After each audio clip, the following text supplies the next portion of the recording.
മലയാള സിനിമയിൽ casting കൗച്ചുണ്ടെന്ന Hema committee റിപ്പോർട്ടിൽ പരാമർശം. സ്ത്രീകളെ ചൂഷണം ചെയ്യുന്നവർ സിനിമയിലുണ്ടെന്ന ഹേമ കമ്മിറ്റി. ലൈംഗിക ആവശ്യങ്ങൾക്ക് വഴങ്ങേണ്ട നിരവധി സന്ദർഭങ്ങൾ ഉണ്ടായെന്ന നടികളുടെ മൊഴി.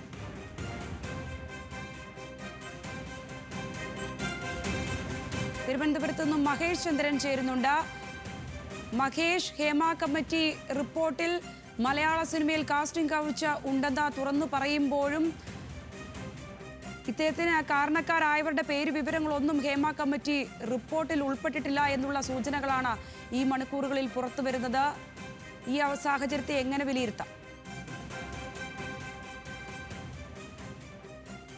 മലയാള സിനിമയിൽ കാസ്റ്റിംഗ് കൗച്ചുണ്ട്. അവസരം കിട്ടാനായി സ്ത്രീകളെ ചൂഷണം ചെയ്യുന്നത് സിനിമയിൽ പതിവാണെന്ന് ഹേമ കമ്മിറ്റി കണ്ടെത്തിയിട്ടുണ്ട്. ലൈംഗിക ആവശ്യങ്ങൾക്ക് വഴങ്ങേണ്ട നിരവധി സന്ദർഭങ്ങൾ ഉണ്ടാകുന്നു. അത് തുടക്കത്തിൽ മാത്രമല്ല പിന്നീടും അത്തരത്തിലേക്ക് വഴങ്ങിയാൽ മാത്രം റോളുകൾ കിട്ടുന്ന സ്ഥിതിയാണുള്ളതെന്നും ഹേമ കമ്മിറ്റി റിപ്പോർട്ടിൽ വ്യക്തമാക്കുന്നുണ്ട്. എതിർക്കുന്ന സ്ത്രീകൾക്കെതിരെ സൈബർ അധിക്ഷേപം ഉണ്ടാകുന്നു. മദ്യവും മയക്കുമരുന്ന് വെച്ച അതിക്രമങ്ങൾ സ്ത്രീകൾക്ക് നേരെ ഉണ്ടാകുന്നു എന്നും കമ്മിറ്റിക്ക് മുമ്പിൽ നടികൾ മൊഴി നൽകിയിട്ടുണ്ട്. ഇതിൽ ചലച്ചിത്ര സംവിധായകരുണ്ട്, നിർമ്മാതാക്കളുണ്ട്, നടന്മാരുണ്ട്, അത്തരത്തിലേക്ക് മാത്രമല്ല കാസ്റ്റിംഗ് ഡയറക്ടർമാരുണ്ട്. അത്തരത്തിലേക്കുള്ള ആളുകളെ കുറിച്ചൊക്കെ തന്നെയും പരാമർശമുണ്ടെങ്കിൽ പോലും ആരുടെയും പേര് വിവരങ്ങൾ ഈ റിപ്പോർട്ടിൽ എവിടെയും ഇല്ല എന്നുള്ളതാണ്. ആ റിപ്പോർട്ടിൽ എടുത്തു പറയുന്നില്ല, പേരുകൾ പറയുന്നില്ല. ആർക്കെതിരെയാണെന്ന സൂചനകളും റിപ്പോർട്ടിൽ ഇല്ല എന്നുള്ളതാണ് ശ്രദ്ധേയം. ഇത്തരമൊരു സാഹചര്യത്തിൽ വളരെയധികം പണം ചെലവിട്ട് നടത്തിയ ഒരു റിപ്പോർട്ട്, അതുപോലെ തന്നെ അപൂർണമായ ഒരു റിപ്പോർട്ടായിട്ട് അത് പുറത്തേക്ക് വരുമ്പോൾ ഇത് സർക്കാരിനെ പ്രതിരോധത്തിലാഴ്ത്തില്ലേ? തീർച്ചയായിട്ടും തെളിവെടുപ്പിനോട് സഹകരിക്കുന്നതിൽ ആളുകൾ മടി കാണിച്ചു. അതിൽ സ്ത്രീകൾ മാത്രമല്ല പുരുഷന്മാരും തെളിവെടുപ്പിനോട് സഹകരിച്ചില്ല എന്ന് ഹേമ കമ്മിറ്റി പറയുന്നുണ്ട്. പലരും മിണ്ടാതിരിക്കുന്നത് ഭയം മൂലമാണ്. പ്രധാനികളായ ആളുകൾ തന്നെ ഇതിനൊക്കെ പിന്നിൽ ഉണ്ട് എന്ന് സൂചിപ്പിക്കുന്നതാണ് റിപ്പോർട്ടെങ്കിൽ പോലും അതിൽ ആരുടെയും പേരുവിവരങ്ങൾ പറയുന്നില്ല. 1 കോടിയിലേറെ രൂപ ചെലവഴിച്ചിട്ടാണ് ഈ ഹേമ കമ്മിറ്റി പ്രവർത്തനം നടത്തിയത്. അതിനനുസരിച്ച് റിപ്പോർട്ടാണ് നൽകിയത്. ആ റിപ്പോർട്ട് വിവരാവകാശ പ്രകാരം ആവശ്യപ്പെട്ടപ്പോൾ അത് നൽകേണ്ടതില്ല നിലപാടാണ് വിവരാവകാശ കമ്മീഷൻ അത് സ്വീകരിച്ചത്. തുടർന്ന് വിവരാവകാശ കമ്മീഷൻ അപ്പീലുകൾ മാധ്യമപ്രവർത്തകർ നൽകിയപ്പോഴാണ് ഇത്തരത്തിലേക്ക് ന്യൂസ് മലയാളത്തിനാണ് ഈ റിപ്പോർട്ട് ആദ്യം ലഭിക്കുന്നത്. ആ റിപ്പോർട്ടിൽ കൃത്യമായി വിവരാവകാശ കമ്മീഷൻ ഒരു നിർദ്ദേശം കൊടുക്കുകയും ചെയ്തു. ഈ വിവരങ്ങൾ ഹേമ കമ്മിറ്റി റിപ്പോർട്ട് പുറത്തുവിടണം. പക്ഷേ ആരെങ്കിലും സ്വകാര്യതയെ ബാധിക്കുന്ന തരത്തിൽ കാര്യങ്ങളുണ്ടെങ്കിൽ അത് മറച്ചുവെക്കാനുള്ള അവകാശം സർക്കാരിനുണ്ട്. അതൊഴിച്ചുള്ള മറ്റു കാര്യങ്ങൾ പ്രസിദ്ധീകരിക്കേണ്ടതുണ്ട്. ഒരു വിവരം ഒരു തവണ നൽകേണ്ടതില്ല എന്ന് വിവരാവകാശ കമ്മീഷൻ പറഞ്ഞിട്ടുണ്ടെങ്കിൽ എല്ലാ കാലവും ആ റൂളിംഗ് നിലനിൽക്കില്ല. സാഹചര്യങ്ങൾ മാറും. ഒരു വിലക്കപ്പെട്ട കനിയായിട്ട് ഇത്തരത്തിലേക്കുള്ള കാര്യങ്ങൾ മാറില്ല. വിവരങ്ങൾ മറച്ചുവെക്കാൻ പാടില്ല. വിവരങ്ങൾ പുറത്തു വന്നേ മതിയാകൂ എന്നും വിവരാവകാശ കമ്മീഷൻ വ്യക്തമാക്കുന്നുണ്ട്. മഹേഷ്, ഈ ഗുരുതര വീഴ്ചകളാണ് നടികൾ ഹേമ കമ്മിറ്റിയോട് വെളിപ്പെടുത്തിയതൊക്കെയും. 2019 ഈ റിപ്പോർട്ട് സർക്കാരിന് സമർപ്പിച്ചതും.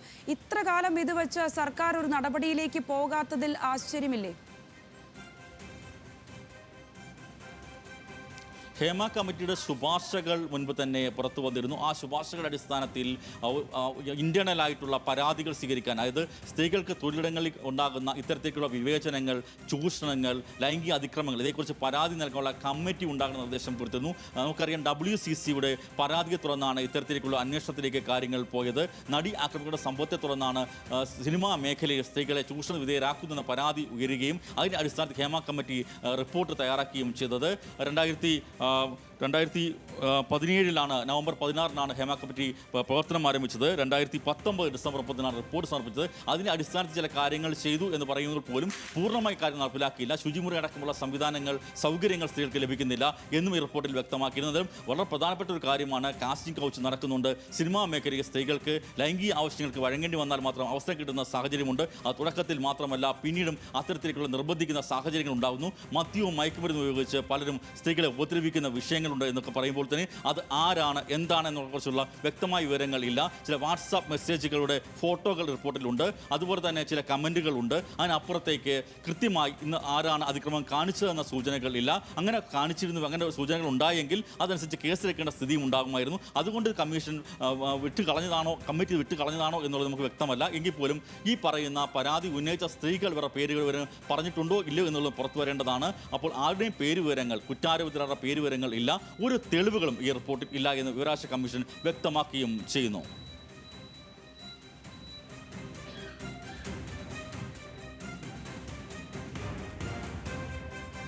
മഹേഷ്, അത്യന്തം ഗുരുതരമായ വിവരങ്ങളാണ് ഇപ്പോൾ പുറത്തുവരുന്നത്. കാസ്റ്റിംഗ് കൗച്ച് സജീവമാണ് എന്നതടക്കം ലൈംഗിക ആവശ്യങ്ങൾക്ക് സിനിമയിൽ സ്ത്രീകൾക്ക് വഴങ്ങേണ്ടി വരുന്നു എന്നതടക്കമുള്ള ഗുരുതരമായ കണ്ടെത്തലുകൾ ഈ കമ്മിറ്റി നടത്തിയിരിക്കുന്നു.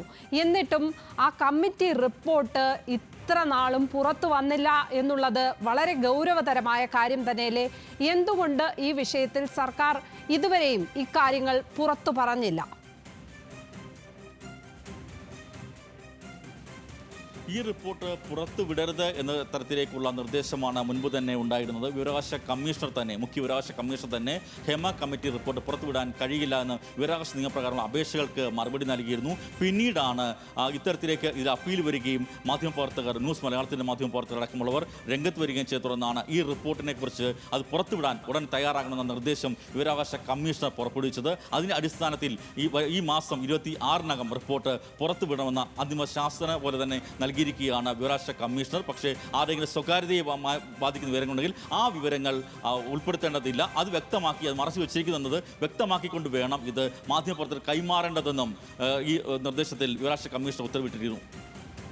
മഹേഷ്, ഇരകളുടെ പേര് മറച്ചു വെക്കേണ്ടത് തന്നെയാണ്, അത് അങ്ങനെ തന്നെ വേണം. പക്ഷേ വേട്ടക്കാരുടെ പേരും പരാമർശിക്കപ്പെട്ടില്ല എന്നിടത്തായിരിക്കും ഈ റിപ്പോർട്ട് ഏറ്റവും കൂടുതൽ ചോദ്യം ചെയ്യപ്പെടുക, അല്ലേ?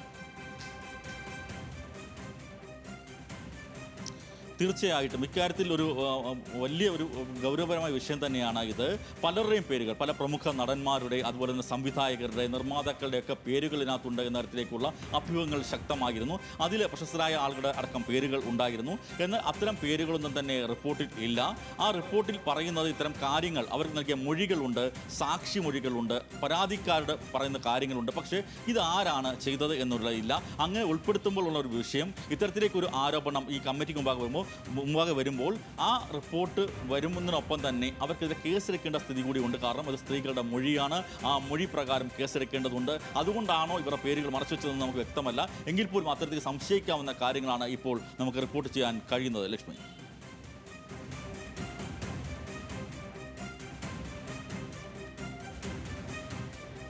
വലിയ കാശ് ചെലവിട്ട് രൂപീകരിക്കപ്പെട്ട അല്ലെങ്കിൽ ഈ ഒരു റിപ്പോർട്ട് വരെ എത്തുന്നതിനകം സർക്കാർ ഖജനാവിൽ നിന്ന് ഒഴുകിയത് വലിയ കാശാണ്.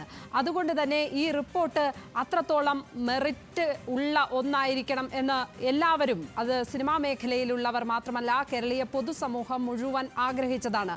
ആ ഇടത്താണ് ആ റിപ്പോർട്ടിനെ കുറിച്ച് പിന്നെ ഒരു വിവരവുമില്ല, ഞങ്ങൾ ആ റിപ്പോർട്ടിൻ്റെ അടിസ്ഥാനത്തിൽ ഇതാ നടപടി സ്വീകരിക്കാൻ പോവുകയാണ് എന്ന് മാത്രമുള്ള ഒരു പറച്ചിലാണ് കണ്ടത്.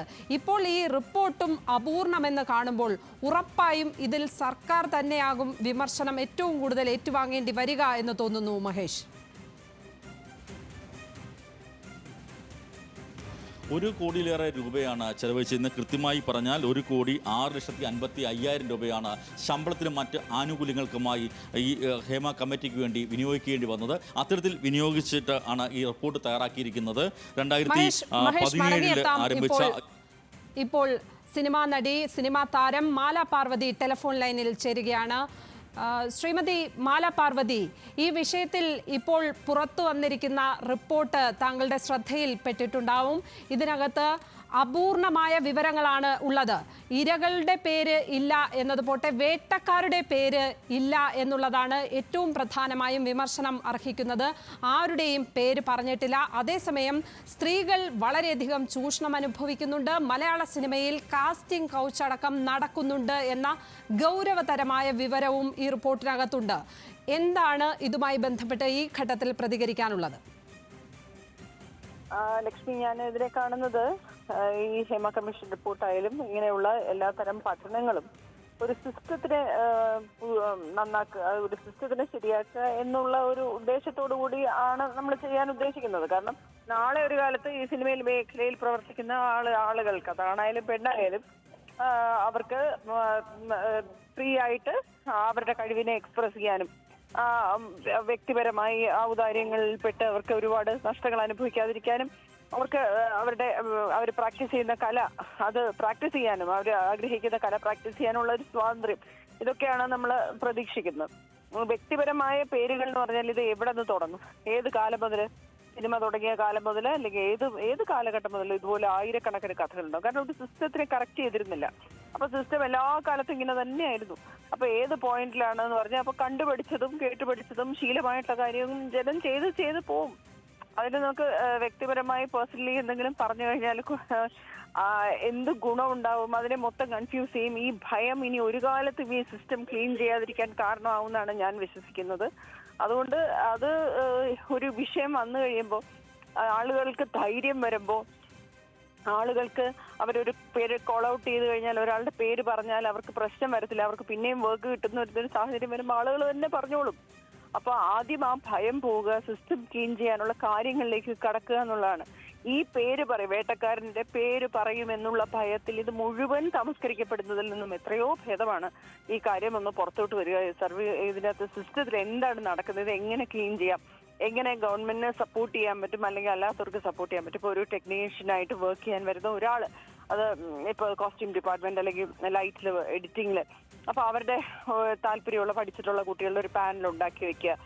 വിമൻസ് ഡെവലപ്മെന്റ് കമ്മീഷനൊക്കെ ചെയ്യാൻ പറ്റും. ആ പാനലിൽ നിന്ന് ആൾക്കാർക്ക് ഇന്റർവ്യൂ ചെയ്ത് റിക്രൂട്ട് ചെയ്യാം.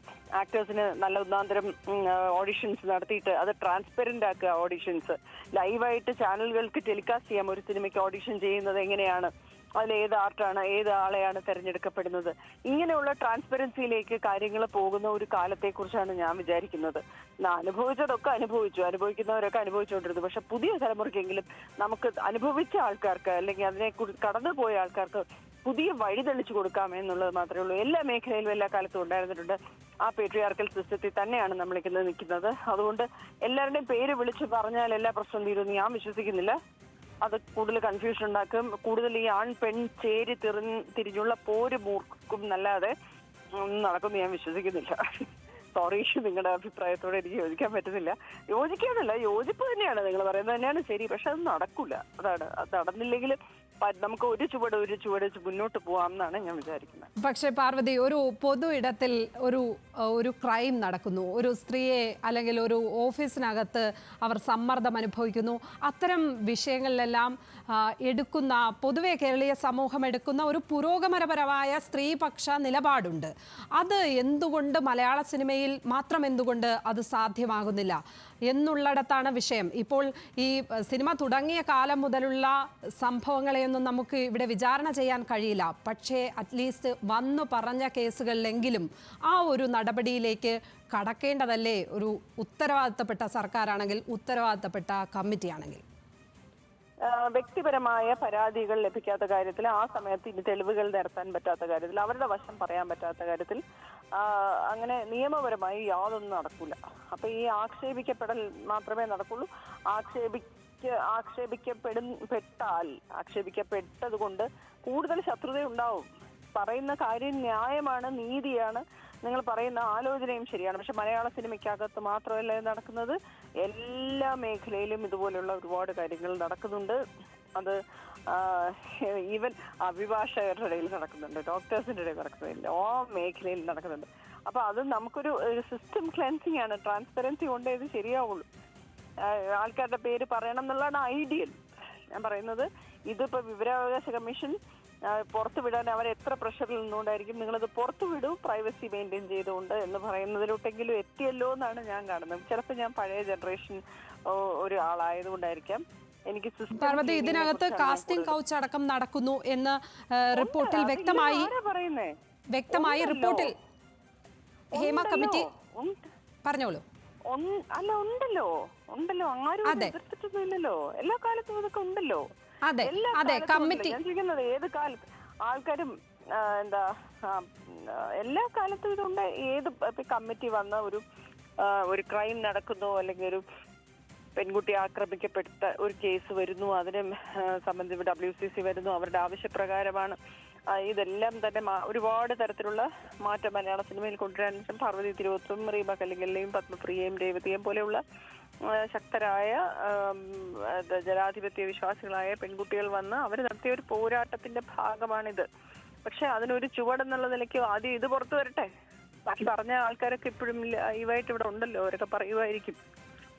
പാർവതി, അതിനകത്ത് പറഞ്ഞിട്ടുള്ളത് ഈ പറഞ്ഞ നമുക്ക് ഇപ്പോൾ താങ്കൾ അടക്കം ചൂണ്ടിക്കാണിച്ച കാര്യങ്ങൾ, കാസ്റ്റിംഗ് കൗച്ച് നടക്കുന്നുണ്ട്, ഇത്തരത്തിൽ ചൂഷണങ്ങൾ നടക്കുന്നുണ്ട് എന്നുള്ള കാര്യം റിപ്പോർട്ടിലും പറഞ്ഞിട്ടുണ്ട്. ഇത് എല്ലാവർക്കും അറിയാവുന്നതാണ് എന്ന് താങ്കൾ തന്നെ സൂചിപ്പിച്ചതാണ്. അങ്ങനെ ഒരു കമ്മിറ്റി റിപ്പോർട്ട് സമർപ്പിച്ചിട്ട് അതിലെന്തെങ്കിലും ആ ഒരു കമ്മിറ്റി റിപ്പോർട്ടിന്റെ പശ്ചാത്തലത്തിൽ ഒരു ഇടപെടൽ സർക്കാരിന്റെ ഭാഗത്ത് നിന്ന് ഉണ്ടായി, എന്തെങ്കിലും ഒരു മാറ്റം ഈ മേഖലയിൽ നിന്ന് ഉണ്ടായി എന്ന് കരുതാൻ കഴിയുമോ? അങ്ങനെ വിശ്വസിക്കുന്നുണ്ടോ? താങ്കളുടെ അനുഭവം എന്താണ്?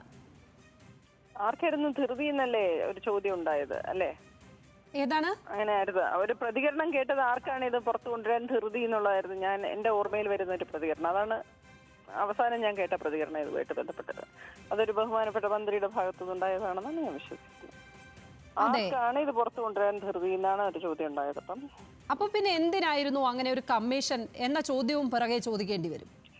പലതും ചോദിക്കാം. ആദ്യം ഇത് ഉള്ളതെങ്കിലും പുറത്തു വരട്ടെ. ഇപ്പൊ ഈ ചർച്ച ചെയ്താൽ അതുകൂടെ നിൽക്കും. പക്ഷേ ഈ ഇത്തരത്തിൽ അപൂർണമായ ഒരു റിപ്പോർട്ട് പുറത്തു വരുന്നു. ഇപ്പോൾ ഇത് ഒരു സമ്മർദ്ദത്തിന് പിന്നാലെ ഇത് പുറത്തു വരുന്നു എന്നുള്ളതാണ് വസ്തുത പാർവതി. അതാണ് എല്ലാവരും ഈ റിപ്പോർട്ട് പുറത്തേക്ക് വരണം എന്ന് ആഗ്രഹിക്കുമ്പോഴും റിപ്പോർട്ട് ഞങ്ങൾ വായിച്ചു, അതിന് തുടർ നടപടി ഉണ്ടാകുന്നു എന്ന് മാത്രമാണ് ഇത്രയും കാലം പറഞ്ഞുകൊണ്ടിരുന്നത്. ആ തരത്തിൽ ഞാൻ ചോദിച്ചതാണ്, എന്തെങ്കിലും ഒരു തുടർ നടപടി ഉള്ളതായി ഈ സിസ്റ്റം ക്ലിയർ ആകുന്നതായി തോന്നുന്നുണ്ടോ? തോന്നുന്നില്ല, തോന്നുന്നില്ല. യങ് ജനറേഷനിലെ പിള്ളേരൊക്കെ കുറെ ഭയങ്കര അടിപൊളിയാണ്. പക്ഷെ അങ്ങനെയല്ല, അങ്ങനെയൊന്നും തോന്നുന്നില്ല. ഇപ്പോഴും അങ്ങനെ അഭിപ്രായം പറയാൻ ഉണ്ട് എന്ന് തോന്നുന്നവരെ തന്നെ മാറ്റി നിർത്തുന്ന പ്രവണതയാണ് നമ്മൾ കാണുന്നത് എല്ലാമേ. പക്ഷെ പെൺകുട്ടികളെ കുറെ കൂടെ ധൈര്യമുള്ളവരാട്ടോ എല്ലാ മേഖലയിലും. ഇപ്പം ഹെയറിലേക്ക് പിള്ളേരൊക്കെ നല്ല ശക്തമായിട്ട് വന്ന് കംപ്ലൈന്റ് പറയുകയും ഒരു എണീറ്റ് നിന്ന് ഒരു കോസ്റ്റ്യൂമിലായാലും എല്ലാവരും ഭയങ്കര ഫൈറ്റ് ചെയ്യുന്ന പിള്ളേരാണ് കടന്നു വരുന്നത്. അത് പാർവതി, അത് പെൺകുട്ടികൾ ആർജിച്ചെടുത്ത ഒരു കരുത്താണ്. അത് എല്ലാ മേഖലയിലും പെൺകുട്ടികൾ ആർജിച്ചെടുത്ത ഒരു കരുത്താണ്. അതിന് ഒരു പക്ഷേ ഇങ്ങനെ ഒരു കമ്മിറ്റിയുടെ ഈ കോടികൾ, ഈ ലക്ഷങ്ങൾ ചെലവഴിക്കുന്ന 1 കോടിയിൽ പരം രൂപ ചെലവഴിച്ച് ഒരു കമ്മിറ്റിയുടെ ആവശ്യമില്ല. അതിങ്ങനെ അലമാരയിൽ പൂട്ടിവെക്കേണ്ട ആവശ്യവുമില്ല. അവിടെയാണ് ചോദ്യം ഉയരുന്നത്, എന്തിനായിരുന്നു പിന്നെ ഈ 1 കോടി ചെലവഴിച്ച് ഒരു കമ്മിറ്റി രൂപീകരിച്ചത് എന്നുള്ളത്. ഇത്രയും അധികം ആളുകൾ ഈ കമ്മിറ്റിയെ വിശ്വാസത്തിലെടുത്ത് അവരുടെ വളരെ വളരെ പേഴ്സണൽ ആയിട്ടുള്ള കാര്യങ്ങൾ വന്ന് ഈ കമ്മിറ്റിക്ക് മുന്നിൽ പറയുകയാണ്. അതിൽ സർക്കാർ ഒരു ചെറുവിരൽ അനക്കിയില്ലെങ്കിൽ അവിടെ ഈ കമ്മിറ്റി റിപ്പോർട്ട് അപൂർണമായിരിക്കുമ്പോൾ ഏറ്റവും കൂടുതൽ വിമർശിക്കപ്പെടുക ഈ സർക്കാർ തന്നെയല്ലേ? അതെ അതെ, അതിന് ഒരു സംശയമില്ല. അതെ, അങ്ങനെ വിമർശനം ഉണ്ടല്ലോ, എല്ലാ കാലത്തും വിമർശനം. ആൾക്കാർക്ക് ഈ വിഷയത്തിലൊക്കെ വിമർശനം ഉണ്ട്. ആൾക്കാർ പിന്നെ അഭിപ്രായ വ്യത്യാസം രേഖപ്പെടുത്തുകയും ചെയ്തിട്ടുണ്ട്. നമുക്ക് അത് ഉണ്ട്, ഇല്ലെന്ന് പറയുന്നില്ല, ഉണ്ട്. താങ്കളുടെ വാക്കുകളിൽ നിന്ന് വ്യക്തമാണ്. വളരെയധികം നന്ദി ഈ ഘട്ടത്തിൽ ഞങ്ങളോട് പ്രതികരിച്ചതിന്. ഈ സിസ്റ്റത്തിൽ 1 ഇഞ്ച് പോലും ഈ കമ്മിറ്റി റിപ്പോർട്ട് കൊണ്ട് ഒരു മാറ്റവും ഉണ്ടായിട്ടില്ല എന്ന വിമർശനമാണ് താങ്കൾ മറ്റൊരർത്ഥത്തിൽ ഉന്നയിച്ചത് എന്ന് തോന്നുന്നില്ലല്ലോ. കമ്മിറ്റി പുറത്തു വന്നില്ല, റിപ്പോർട്ട് പുറത്തു വന്നില്ലല്ലോ. റിപ്പോർട്ട് പുറത്തു വിടാൻ തന്നെ ഉദ്ദേശിച്ചിരുന്നില്ല എന്നുള്ളതാണ് വസ്തുത. ഇത് അലമാരയിൽ പൂട്ടി വെക്കാനായിരുന്നു ഉദ്ദേശിച്ചിരുന്നത്. 2019 ഈ റിപ്പോർട്ട് സമർപ്പിക്കപ്പെട്ടതാണ്. എന്തിന് ഇത്രയധികം, ഇത്ര വലിയ കാര്യമാണോ? അത് ജനങ്ങൾ കുറച്ചു പേര് വായിച്ചിട്ട് ഒരു കാര്യമില്ല. പൊതുജനത്തിന്റെ മുമ്പിലോട്ട് വരുമ്പോൾ എന്തെങ്കിലും മാറ്റം വരുമെന്ന് നമുക്ക് നോക്കാം. അത് പോസിറ്റീവായിട്ടാണ് ഞാൻ കാണുന്നത്. പുറത്തു വരാൻ പോകുന്നു. ഈവൻ ഇഫ് ഇറ്റ് പ്രൈവസിയും കൂടെ മാനിച്ചിട്ടാണെങ്കിൽ പോലും അതിന്റെ എന്തൊക്കെ മേഖലയിൽ, ഇപ്പൊ നമ്മൾ ഈ കാസ്റ്റിംഗ് കൗച്ച് എന്നല്ലേ പറയുന്നുള്ളൂ, വേറെ എന്തെല്ലാം മേഖലയിൽ സാമ്പത്തികമായിട്ട് പൈസ കിട്ടാതായി പോയിന്റെ ജോലി നിർത്തി പോകേണ്ടി വരുന്ന സാഹചര്യം എന്തൊക്കെ ഉണ്ടാവാം. എല്ലാം പുറത്തു വരട്ടെ, വിഷയങ്ങൾ പുറത്തു വരട്ടെ. നന്ദി ശ്രീമതി പാർവതി ഘട്ടത്തിൽ പ്രതികരിച്ചതിന്. മഹേഷ് ചന്ദ്രൻ തുടരുകയാണ്. മഹേഷ്, ഈ കമ്മിറ്റി റിപ്പോർട്ട് ആവശ്യപ്പെടാത്ത ഒരു മാധ്യമപ്രവർത്തകരും ഇല്ല എന്ന് തോന്നുന്നു. ഒരുവിധപ്പെട്ട എല്ലാവരും തന്നെ ഈ കമ്മിറ്റി റിപ്പോർട്ട് പുറത്തു വരാൻ വേണ്ടി അപേക്ഷ കൊടുത്തവരാണ്, വിവരാവകാശ അപേക്ഷ കൊടുത്തവരാണ് മിക്കവരും. നമ്മളെല്ലാവരും തന്നെ ഇത് എന്തെങ്കിലും പുറത്തു വരും, എന്തായിരിക്കും ഈ റിപ്പോർട്ടിനകത്ത് ഉണ്ടാവുക എന്നത് ആകാംക്ഷയോടെ ശ്രദ്ധിച്ചിരുന്ന ഒരു കാര്യമാണ്. അതാണിപ്പോൾ, അതിലെ വിവരങ്ങളാണിപ്പോൾ പുറത്തു വരുന്നത്. എന്തൊക്കെ ഗുരുതരമായ കണ്ടെത്തലുകൾ കമ്മിറ്റി നടത്തിയിട്ടുണ്ട് എന്നാണ് മനസ്സിലാക്കുന്നത്. എങ്കിൽ ആ ഗുരുതരമായ കണ്ടെത്തലുകളാണല്ലോ ഇത്രയും കാലവും അലമാരയിൽ ഉറങ്ങിയിരുന്നത്, അല്ലേ?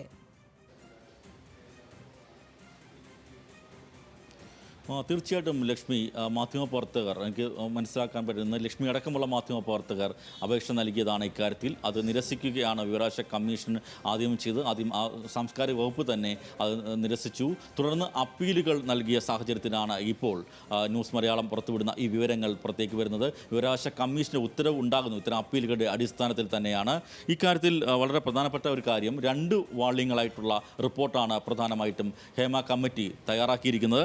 ആ റിപ്പോർട്ടിൻ്റെ ആദ്യത്തെ വോളിയത്തിൽ പറയുന്ന കൃത്യമായിട്ട് കമ്മിറ്റിയുടെ ഫൈൻഡിങ്സ് ആണ്, കമ്മിറ്റി കണ്ടെത്തിയിരിക്കുന്ന കാര്യങ്ങളെക്കുറിച്ച് പറയുന്നു. രണ്ടാമത് ഉള്ള വാള്യത്തിൽ ഉള്ളത് അതിനകത്ത് ചില സൂചനകളാണുള്ളത്. ആ സൂചനകൾക്കകത്ത് ചില വീഡിയോ ദൃശ്യങ്ങൾ ഉണ്ട്, ചില ഓഡിയോ സന്ദേശങ്ങളുണ്ട്, അത്തരത്തിലേക്കുള്ള കാര്യങ്ങൾ ഉണ്ട്. എങ്കിൽ പോലും ഇത് ആരുടെ ഓഡിയോ ആണ് അല്ലെങ്കിൽ എന്താണ് എന്നുള്ളതിന് വ്യക്തമായ സൂചനകൾ ഒന്നും തന്നെ റിപ്പോർട്ടിൽ ഇല്ല എന്നുള്ളതാണ് ശ്രദ്ധേയം. അത്തരത്തിലേക്കുള്ള കാര്യങ്ങൾ ഒരു പെൻ ഡ്രൈവിൽ സമർപ്പിച്ചിട്ടുണ്ട് എന്നും വിവരാവകാശ കമ്മീഷൻ വ്യക്തമാക്കുന്നുണ്ട്. ലക്ഷ്മി. മഹേഷ്, ഇതിനകത്ത് അപൂർണമായ വിവരങ്ങൾ എന്നുള്ളതാണ് ഏറ്റവും വിമർശനം ഉണ്ടാക്കുന്നത് എന്ന് തോന്നുന്നു, അല്ലേ? ഇതിനകത്ത് എത്ര ആളുകൾ പരാതി പറഞ്ഞിട്ടുണ്ട് എന്നത് സംബന്ധിച്ച് എന്തെങ്കിലും നമുക്ക് ആ സംഭവങ്ങളുടെ എണ്ണമോ മറ്റോ, പരാതികളുടെ എണ്ണമോ മറ്റോ, മൊഴികളുടെ എണ്ണമോ മറ്റോ നമുക്ക് അറിയാൻ പറ്റുന്നുണ്ടോ? അതുമായി ബന്ധപ്പെട്ട വിവരങ്ങൾ ഇപ്പോൾ പറയാനുണ്ടോ? ഇതിനകത്ത് പരാതിക്കാരുടെയും അതുപോലെ തന്നെ സാക്ഷികളുടെയും മൊഴികളാണ് പ്രധാനമായിട്ടും ഉള്ളത്. ആ മൊഴികൾ രേഖപ്പെടുത്തിയിട്ടുണ്ട്. അക്കാര്യത്തിലാണ് ഇത്തരത്തിലുള്ള പ്രധാനപ്പെട്ട കാര്യങ്ങൾ പറയുന്നത്. മലയാള സിനിമയിൽ കാസ്റ്റിംഗ് കൗച്ച് സജീവമായി നിലനിൽക്കുന്നു. അവസരം കിട്ടാനായിട്ട് സ്ത്രീകളെ ചൂഷണം ചെയ്യുന്നവർ സിനിമയിൽ ധാരാളമാണ്.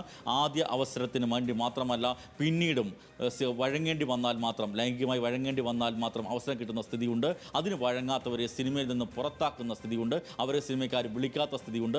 ഇക്കാര്യത്തിൽ നിർമ്മാതാക്കളുണ്ട്, സംവിധായകരുണ്ട്, ചലച്ചിത്ര നടന്മാരുണ്ട്, കാസ്റ്റിംഗ് ഡയറക്ടർമാരുണ്ട്, അങ്ങനെ ടെക്നീഷ്യന്മാരടക്കം വലിയൊരു അസിസ്റ്റന്റ് ഡയറക്ടർമാരടക്കമുള്ള വലിയൊരു നിര ഇത്തരത്തിലേക്കുള്ള കാര്യങ്ങൾ ചെയ്യുന്നുണ്ട്. സിനിമയിൽ ഇപ്പോഴും ഇതൊക്കെ തുടരുന്നു എന്നുള്ളത് നേരത്തെയും പലരും പറയുന്ന കാര്യങ്ങൾ എല്ലാവരും അറിയുന്ന കാര്യങ്ങളായിരിക്കാം. പക്ഷേ കുറച്ചുകൂടി വ്യക്തമായിട്ട് ഇത്തരം കാര്യങ്ങൾ തുറന്നു പറയാൻ ഒരു കൂട്ടം സ്ത്രീകൾ, നടിമാരടക്കമുള്ളവർ തയ്യാറാവുകയാണ് ഉണ്ടായത്. അതിൻ്റെ അടിസ്ഥാനത്തിലാണ് ഹേമ കമ്മിറ്റി റിപ്പോർട്ട് തയ്യാറാക്കിയെങ്കിൽ പോലും അത് അവർ പറയാത്തത് കൊണ്ടാണോ എന്നറിയില്ല. അത് ആരാണ് ഇത്തരത്തിലുള്ള കാര്യങ്ങൾ ചെയ്യുന്നവർ, ആരൊക്കെ എന്നതിൻ്റെ പേര് വിവരങ്ങൾ എന്തായാലും റിപ്പോർട്ടിൽ ഇല്ല എന്ന വ്യക്തമായ സൂചനയാണ് ഇപ്പോൾ ലഭിക്കുന്നത്. അത്തരത്തിലേക്ക് വിവരങ്ങൾ ഉൾപ്പെടുത്തിയാൽ ഒരു കാര്യം കൂടിയുണ്ട്. കാരണം ജസ്റ്റിസ് ഹേമ കമ്മിറ്റിയാണ്. ആ കമ്മിറ്റിക്ക് മുമ്പാകെ ഇത്തരം വിവരങ്ങൾ വെളിപ്പെടുത്തുമ്പോൾ അത്തരം വിവരങ്ങൾ ലഭിച്ചാൽ അത് പോലീസിലേക്ക് റിപ്പോർട്ട് ചെയ്യേണ്ടതുണ്ട്, കേസ് എടുക്കേണ്ടതുണ്ട്. പക്ഷേ ഇത്തരം കാര്യങ്ങളിൽ തെളിവുകളുടെ അഭാവം ഉണ്ട് എന്ന് ഈ വിവരാവകാശ കമ്മീഷൻ തന്നെ വ്യക്തമാക്കുന്നു. റിപ്പോർട്ടിൽ ഇത്തരത്തിലുള്ള ചില കാര്യങ്ങൾ പറയുന്നുണ്ടെങ്കിൽ പോലും അതാരാണെന്നതിന് വ്യക്തമായ സൂചനകളില്ല, വ്യക്തമായ തെളിവുകളും ഇല്ല എന്നും വിവരാവകാശ കമ്മീഷൻ ഈ റിപ്പോർട്ട് വായിച്ച ശേഷം വ്യക്തമാക്കുകയാണ്. ലക്ഷ്മി. മഹേഷ്, ഏത് കാലഘട്ടത്തിലുള്ള പരാതികൾ, ഇപ്പോൾ 2017 മുതൽ 19 വരെ ആയിരുന്നു കമ്മീഷന്റെ കാലാവധി, അതിനകം ഏത് കാലഘട്ടത്തിലുള്ള പരാതികളാണ് കമ്മീഷന് മുന്നിലേക്ക് വന്നത്? നേരത്തെ മാലാപാർവതി പറഞ്ഞതുപോലെ സിനിമ തുടങ്ങിയ കാലം മുതൽ ഇങ്ങനെയൊക്കെ ഉണ്ട്. അപ്പോൾ നമുക്ക് നടപടി സ്വീകരിക്കുന്നതിലേക്ക് പോയാൽ ഭയങ്കര കോംപ്ലിക്കേറ്റഡ് ആയിരിക്കും ഈ കാര്യങ്ങൾ എന്നാണ് അവർ പറഞ്ഞത്. അങ്ങനെയെങ്കിൽ ഈ കമ്മിറ്റിക്ക് മുന്നിലെത്തിയത് ഏത് കാലഘട്ടത്തിലുള്ള കാര്യങ്ങളാണ്? അതിൽ അവർ നേരത്തെ ചൂണ്ടിക്കാണിച്ച പോലെ അത്തരത്തിലൊരു കോംപ്ലിക്കേഷൻ ഉണ്ടോ ശരിക്കും? ഇക്കാര്യത്തിൽ മാലാപാർവതി ചൂണ്ടിക്കാണിച്ചതുപോലെ സിനിമയുള്ളപ്പോൾ മുതൽ തന്നെ ഇത്തരത്തിലേക്കുള്ള കാര്യങ്ങൾ, ആരോപണങ്ങളും പരാതികളുമൊക്കെ അല്ലെങ്കിൽ അത്തരത്തിലുള്ള സംഭവങ്ങൾ ഉണ്ടായിട്ടുണ്ട് എന്ന് ജനറലൈസ് ചെയ്ത് പറയാൻ കഴിയുമെങ്കിൽ പോലും ഇത്തരത്തേക്കുള്ള വിഷയങ്ങളിൽ പരാതി ഉയർത്തുന്ന ആളുകൾ, പ്രത്യേകിച്ച് യുവ നടികൾ, അവർ പ്രതികരിക്കുന്നവരായി മാറിയിട്ടുണ്ട്. അത്തരത്തിലുള്ള പ്രതികരണത്തിൻ്റെ ഫലമായിട്ടാണ് WCC എന്ന് പറയുന്ന ഒരു സംഘടന രൂപീകൃതമായത്. നമുക്കെല്ലാം അറിയാം, ഒരു നടിയെ ആക്രമിച്ച കേസുണ്ടായി. അത്തരത്തിലേക്ക് പലതരത്തിലേക്ക് അതൊരു സൈബർ അധിക്ഷേപത്തിന് വേണ്ടിയുള്ള വീഡിയോ ചിത്രീകരിക്കുന്നതിന് വേണ്ടിയിട്ടാണ് അത്തരത്തിലേക്ക് ഒരു കാര്യങ്ങൾ ചെയ്തത്. അതുപോലെയുള്ള സൈബർ ആക്രമണത്തിന് ഈ എതിർക്കുന്ന സ്ത്രീകൾ വിധേയരാകുന്നു. അതിനൊക്കെ തരത്തിലുള്ള സംവിധാനങ്ങൾ ഉണ്ടാകുന്നു. മദ്യവും മയക്കുമരുന്ന് ഉപയോഗിച്ചുകൊണ്ട് സ്ത്രീകളെ അതൊക്കെ നൽകിക്കൊണ്ട് തന്നെ പീഡിപ്പിക്കുന്ന സംഭവങ്ങൾ ഉണ്ടാകുന്നു. ഇത്തരത്തിലുള്ള അതീവ ഗൗരവതരമായ കാര്യങ്ങൾ ഈ റിപ്പോർട്ടിലുണ്ട്. ഇതിൻ്റെ കാലയളവ് എന്ന് പറയുന്നത് 2017 മുതൽ 2019 വരെയാണ് ഈ കമ്മിറ്റി റിപ്പോർട്ട് തയ്യാറാക്കിയെങ്കിൽ പോലും ഇതൊക്കെ മുൻകാലങ്ങളിൽ നടന്ന കാര്യങ്ങളടക്കമുള്ളവയാണ് പറഞ്ഞത്. അത് സിനിമയിലേക്ക് കടന്നു വന്ന ഒരു പ്രമുഖ നടി പറഞ്ഞിരിക്കുന്നത്, ആ സിനിമയിൽ അഭിനയിക്കാൻ വേണ്ടി പരാതി വരുമ്പോൾ തനിക്ക് ഇത്തരത്തിലേക്കുള്ള കാര്യങ്ങൾ നേരിടേണ്ടി വന്നു, അത്തരത്തിലുള്ള ആവശ്യങ്ങൾ ഉയർന്നു വന്നു. ആ ആവശ്യങ്ങൾ ഉയർന്നു വന്നത് ആദ്യം മാത്രമല്ല പിന്നീടും ഉണ്ടായി. പിന്നീട് ഇത്തരത്തിലേക്കുള്ള സാഹചര്യങ്ങളിലേക്ക് ചെന്നാൽ മാത്രം സിനിമ കിട്ടൂ എന്നുള്ള സ്ഥിതിയിലേക്ക് കാര്യങ്ങൾ പോകുന്നു. അതീവ ഗൗരവതരമായ ആരോപണമാണ് ഇത്. എന്നാൽ പോലും ഈ പേരുകൾ ഇല്ല. ആരാണ് കുറ്റാരോപിതർ? കുറ്റാരോപിതരെക്കുറിച്ചുള്ള അഭ്യൂഹങ്ങൾ പലയിടത്തുമുണ്ട്. ആ അഭ്യൂഹങ്ങൾക്കപ്പുറത്തേക്ക് കൃത്യമായി ഇന്ന ആളാണ് അല്ലെങ്കിൽ ഈ വ്യക്തിയാണ് ചെയ്തതെന്ന് പുറത്തേക്കുള്ള കാര്യങ്ങൾ റിപ്പോർട്ടിലില്ല എന്ന വ്യക്തമായ സൂചനയാണ് വിവരാവകാശ കമ്മീഷൻ തന്നെ ഇപ്പോൾ നൽകുന്നത്. ലക്ഷ്മി. ഉപകൻ GP രാമചന്ദ്രൻ ഇപ്പോൾ ടെലിഫോൺ ലൈനിൽ ചേരുന്നു. ശ്രീ GP രാമചന്ദ്രൻ, മലയാള സിനിമയിൽ കാസ്റ്റിംഗ് കൗച്ച് നടക്കുന്നു എന്നുള്ള ഒരുപക്ഷെ പലരും മുമ്പൊക്കെ പറഞ്ഞിട്ടുള്ള ഒരു കാര്യമാണ് ഇപ്പോൾ ഹേമ കമ്മിറ്റി റിപ്പോർട്ടിനകത്ത് ഉള്ളത്. താങ്കൾ എങ്ങനെ പ്രതികരിക്കുന്നു? ഈ ഹേമ കമ്മിറ്റി റിപ്പോർട്ട് പുറത്തു വന്നതായോ അല്ലെങ്കിൽ അതിനെക്കുറിച്ചുള്ള ന്യൂസ് ഞാൻ കണ്ടിട്ടില്ല. ഇപ്പോൾ താങ്കൾ വിളിക്കുമ്പോഴാണ് ഇത് മനസ്സിലാക്കുന്നത്. എങ്ങനെയാണെങ്കിലും അതിൽ അത്ഭുതമില്ല. കാരണം മലയാള സിനിമ ഈ മറ്റ് എല്ലാ സിനിമ ഇൻഡസ്ട്രി, ഇന്ത്യയിലെയും ലോകത്തുള്ള എല്ലാ സിനിമ ഇൻഡസ്ട്രി പോലെ തന്നെ നിലനിൽക്കുന്ന അധികാര ബലതന്ത്രങ്ങളുണ്ട്. പ്രത്യേകിച്ച് സ്ത്രീകൾക്കെതിരായ, അതുപോലെ തന്നെ മറ്റു രീതിയിൽ ബുദ്ധിമുട്ടുകൾ അനുഭവിക്കുന്ന ഏത് വിഭാഗത്തിൽപ്പെട്ടവരായാലും, നമ്മൾ ഇന്ത്യ ആണെങ്കിൽ ജാതീയമായ പ്രശ്നങ്ങളുണ്ട്. ആ ജാതീയമായ പീഡനങ്ങൾ അനുഭവിക്കുന്നവർ, അതുപോലെ തന്നെ സ്ത്രീകൾ പ്രത്യേകിച്ചും, ഇവരെല്ലാം തന്നെ എല്ലാ കാലത്തും പീഡനങ്ങളും അതുപോലെ തന്നെ മർദ്ദനങ്ങളും അതുപോലെ പിന്നെ വിവേചനങ്ങളും നേരിട്ട് വരുന്ന രീതി മലയാള സിനിമയിൽ ഉണ്ട് എന്നുള്ളത് പിന്നെ ഇതിനെ സംബന്ധിച്ച് നോക്കുന്നവർക്കും നിരീക്ഷിക്കുന്നവർക്കും കണ്ണു തുറന്നു വെച്ചുന്ന എല്ലാവർക്കും മനസ്സിലായിട്ടുള്ളതാണ്.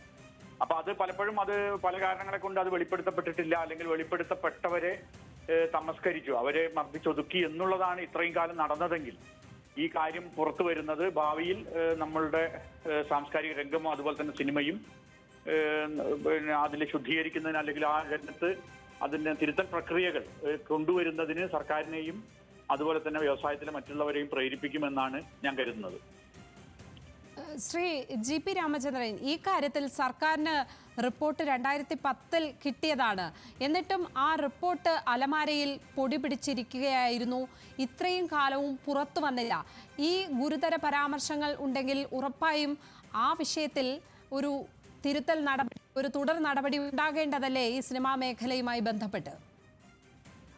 തീർച്ചയായും അതിനെക്കുറിച്ച് സർക്കാരിന് എന്താണ് ഔദ്യോഗികമായി പറയാനുള്ളതെന്നുള്ളത് സർക്കാരിന്റെ ഔദ്യോഗിക പ്രതിനിധികളാണ് പറയുക. എനിക്ക് മനസ്സിലാക്കാൻ സാധിച്ചത് ഈ കമ്മിറ്റി റിപ്പോർട്ടിൽ തന്നെ ഇതിലുള്ള വിശദാംശങ്ങൾ പലരുടെയും സ്വകാര്യതയെ ബാധിക്കുന്നതും അതുപോലെ തന്നെ അത് പിന്നെ നമ്മളുടെ നിലവിലുള്ള നിയമങ്ങളിൽ തന്നെ അത്തരത്തിലുള്ള ചില പിന്നെ എന്താ പറയുക ചില പിന്നെ വിലക്കുകൾ ഉള്ളതാണ്. ഇപ്പോൾ ഉദാഹരണത്തിന് ഒരു പിന്നെ സ്ത്രീ അല്ലെങ്കിൽ ഒരു പെൺകുട്ടി ലൈംഗികമായി പീഡിപ്പിക്കപ്പെട്ടാൽ ആ കുട്ടിയുടെ പേര് പത്രങ്ങളിലോ മറ്റുള്ളതിലോ പറയാൻ പാടില്ല എന്നുള്ളത്. അപ്പൊ അതുകൊണ്ട് തന്നെ അത് അത്തരത്തിലുള്ള ഒരു ക്രമീകരണം ഇതിൽ ഈ കമ്മിറ്റി റിപ്പോർട്ട് തന്നെ വരുത്തിയിട്ടുണ്ട് എന്നാണ് എനിക്ക് മനസ്സിലാക്കാൻ സാധിച്ചത്. ഞാൻ വായിച്ചിട്ടൊന്നുമില്ല, അതായത് അത്തരത്തിൽ പുറത്തു വിടരുന്നില്ല. അതുകൊണ്ടായിരിക്കണം ഒരുപക്ഷെ ഗവൺമെന്റ്, എന്നാലും ഞാൻ മനസ്സിലാക്കുന്ന ഗവൺമെന്റ് അതിനു വേണ്ടിയിട്ട് ഒരു കമ്മിറ്റി ഉണ്ടാക്കിയിട്ടുണ്ട്. അതായത് ഇത് വീണ്ടും ഒരു കമ്മിറ്റി ഇത് എങ്ങനെയാണ് നടപ്പിൽ വരുത്തുക എന്നതിനെ സംബന്ധിച്ച് ആ കമ്മിറ്റിയിലുള്ളവർക്ക് ഇത് വായിക്കാൻ കൊടുത്തിട്ടുണ്ടോ അത്തരം കാര്യങ്ങളൊന്നും വ്യക്തമല്ല. പക്ഷെ എന്താണെങ്കിലും ഇത് മലയാള സിനിമയിൽ പ്രത്യേകിച്ചും പിന്നെ അടുത്ത കാലത്ത് അല്ലെങ്കിൽ ഈ നേരത്തെ പറഞ്ഞ ഈ കമ്മിറ്റി ഫോം ചെയ്യുന്നതിന് വേണ്ടിയിട്ട് ഉണ്ടായ ആ കാലഘട്ടത്തിൽ ഉണ്ടായിട്ടുള്ള വളരെ പിന്നെ ദുസ്സഹമായ അല്ലെങ്കിൽ വളരെ ഇതായിട്ടുള്ള കുറെ പ്രശ്നങ്ങൾ ഉണ്ടായിട്ടുണ്ട്. ഉദാഹരണത്തിന് നടു റോട്ടിൽ ആക്രമിക്കപ്പെട്ടതുപോലുള്ള സംഭവങ്ങൾ. ഈ സംഭവങ്ങളെ തുടർന്ന് സമൂഹത്തിലെ പൊതുവായ സ്ത്രീകളുടെയും അല്ലാത്തവരുടെയും പുരോഗമനവാദികളുടെയും ജനാധിപത്യ വിശ്വാസികളുടെ എല്ലാവരുടെയും ആവശ്യപ്രകാരമാണ് ഗവൺമെന്റ് ഇത് രൂപീകരിച്ചിട്ടുള്ളത്. അപ്പൊ അതിനുകൊണ്ട് തന്നെ എല്ലാ ആളുകളും ഇത് ഉറ്റുനോക്കിക്കൊണ്ടിരിക്കുന്നുണ്ട്, എന്താണ് ഇതിനെ സംബന്ധിച്ച് നടപടി ഉണ്ടാകാത്തത് എന്നുള്ളത്. അത് തീർച്ചയായും അതുകൊണ്ട് തന്നെ അതിൽ എത്രയും വേഗം അതിന്റെ തിരുത്തൽ പ്രക്രിയ ആരംഭിക്കേണ്ടതാണ്. അത് പിന്നെ എല്ലാവരുടെയും സുരക്ഷയ്ക്ക് ആവശ്യമാണ്. സർക്കാരിനെ സംബന്ധിച്ചിടത്തോളം സർക്കാർ എടുത്തിട്ടുള്ള സമീപനം പൂർണ്ണമാക്കുന്നതിന് വേണ്ടിയിട്ട് അത് സർക്കാർ ചെയ്യണം. അതിനുള്ള എല്ലാ രീതിയിലുള്ള ഒരു സമ്മർദ്ദം പൊതുവായതും സാമൂഹ്യമായതും അല്ലാത്തതുമായ മാധ്യമങ്ങളുടെ ഭാഗത്തു നിന്നും എല്ലാ സമ്മർദ്ദം ഉണ്ടാകേണ്ടതുണ്ട് എന്ന് തന്നെയാണ് എൻ്റെ അഭിപ്രായം. അപ്പോഴും അത് അപൂർണമാണ് എന്നുള്ളതാണ് ഞാൻ നേരത്തെ പറഞ്ഞതിൽ. 2019 റിപ്പോർട്ട് സമർപ്പിച്ചത് തെറ്റായി പറഞ്ഞു പോയതാണ്. ഇതിൽ ഈ ഇത്രയധികം കാലം അത് പൂഴ്ത്തിവെക്കുന്നു. അപ്പോഴും അതിനകത്തുള്ളത് അപൂർണമായ വിവരങ്ങളാണ്. ഈ പല സംഭവങ്ങളും ഇത്തരത്തിൽ കാസ്റ്റിംഗ് കൗച്ച് അടക്കമുള്ള പീഡനങ്ങൾ അടക്കമുള്ള സംഭവങ്ങൾ പറഞ്ഞിട്ടുള്ളപ്പോഴും അതിൽ വേട്ടക്കാരുടെ പേരില്ല, ആരാണ് ഇതിന് ഉത്തരവാദി എന്നില്ല. ഇനി ഒരുപക്ഷെ അത് കോംപ്ലിക്കേറ്റഡ് ആയിട്ടുള്ള മറ്റ് നിയമവശങ്ങളിലേക്ക് പോകേണ്ടതുണ്ടെങ്കിൽ അതിനനുസരിച്ച് ഒരു നടപടിയും തുടർന്നുണ്ടായിട്ടില്ല എന്നുള്ളതാണ്, ആ അനുഭവമാണ് സിനിമാ മേഖലയിൽ നിന്നുള്ള സ്ത്രീകളടക്കം കുറച്ചു നേരത്തെ നമ്മളോട് പങ്കുവച്ചത്. ഒരു തുടർ നടപടിയും ഉണ്ടായിട്ടില്ല ഈ റിപ്പോർട്ടിനെ ബേസ് ചെയ്ത്.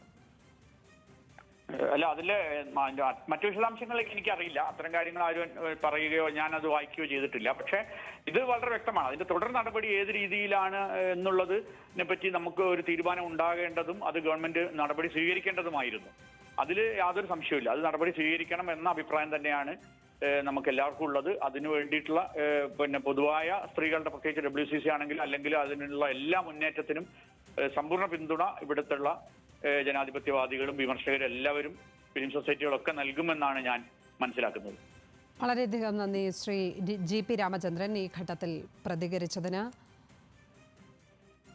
ഗുരുതരമായ കണ്ടെത്തലുകളാണ് ഇപ്പോൾ ഹേമ കമ്മിറ്റി റിപ്പോർട്ടിൽ കൂടി പുറത്തു വരുന്നത്. കാസ്റ്റിംഗ് കൗച്ച് അടക്കമുള്ള അനാവശ്യ പ്രവണതകൾ, സ്ത്രീകൾ ചൂഷണം ചെയ്യപ്പെടുന്നു, ലൈംഗികമായടക്കം സ്ത്രീകൾ ചൂഷണം ചെയ്യപ്പെടുന്നു എന്നടക്കമുള്ള ഏറ്റവും ഗുരുതരമായ കണ്ടെത്തലുകൾ ഹേമ കമ്മിറ്റി റിപ്പോർട്ടിലുണ്ട്. അപ്പോഴും കമ്മിറ്റി റിപ്പോർട്ട് അപൂർണമാണ് എന്നുള്ളത് തന്നെയാണ് വസ്തുത. ആ അപൂർണതയുടെ പേരിലായിരിക്കും വരും ദിവസങ്ങളിൽ ഈ കമ്മിറ്റി റിപ്പോർട്ടും ഒപ്പം അത് രൂപീകരിച്ച സർക്കാരും വിമർശനം നേരിടേണ്ടി വരിക.